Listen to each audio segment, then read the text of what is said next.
Alright guys, we're going to be solving another question from the fourth chapter of the engineering mechanics by Meriam, and in this one we need to determine the magnitude of the pin force at point B. And as always, we're going to start with the free body diagram. I'm going to draw the free body diagram for this part of this frame where we have one pin at point A and one at B. I'm just going to call our X and Y axis here. And since we have a pin, we're going to consider two components, one horizontal and one vertical component, and we're gonna have the same thing at point A. We can consider AX, AY, and that's pretty much all the forces that we have.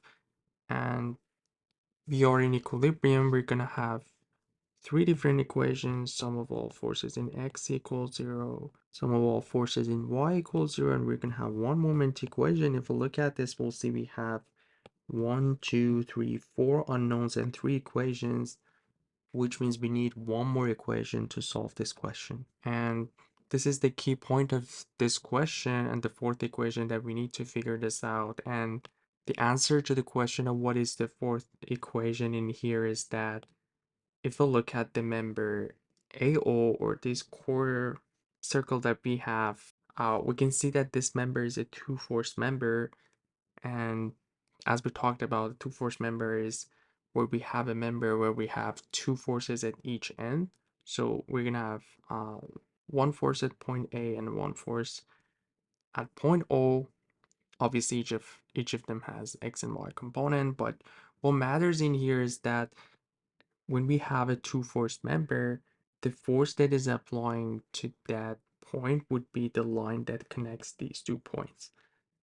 So we know for a fact that our force would be in this direction. We can call it, I'm just going to show it with A, which is either in that direction or the opposite of this. I'm just going to consider this direction for now. We're going to figure out if it's correct or no. And also we need to figure out the angle. We have this right triangle in here where we have 90 degrees in here, and the two sides are the same. They're both at the radius of this quarter circle. So that means each of these two angles are 90 divided by 2, or 45 degrees. And that would be actually our fourth equation, where we have the relationship between AX and AY, which I showed earlier, but I'm just going to go with this for now because it's easier. So we're going to start with the moment about point B. Counterclockwise positive as always. We have the most unknowns at point B, so we should be able to figure out the A. One thing that I forgot to mention is that we don't have any information about the mass of these members, AO and AB. So we don't need to consider any weight for each of them. And if we do, we're going to have a different story. This member wouldn't be a two-force member anymore, and it will be a totally different scenario. So if you look at the figure, we'll see that we have 200-meter counterclockwise moment, so positive, and also we're going to have the moment of A, which has two different components. We can use our 2D shortcut, going to resolve it into two component. This is going to be a sine of 45, and this will be a cosine of 45, which is the same value. We know sine of 45 is equal to cosine of 45 degrees, and they're both equal to 1/2 of a square root of 2. So the x component is going to make a clockwise moment, so minus a square root of 2 divided by 2, and the distance would be the vertical distance to the line of action, 0.4 plus 0.4, which is 0.8. And we're going to have the same story for the y component. That's also negative a square root of 2 divided by 2, and the distance that we have for this one would be 0.6. So if we just factor a in here, a square root of 2 divided by 2, we're going to have 0.6 plus 0.8, which is 1.4. And this will be equal to 200. And let's just calculate the a in here.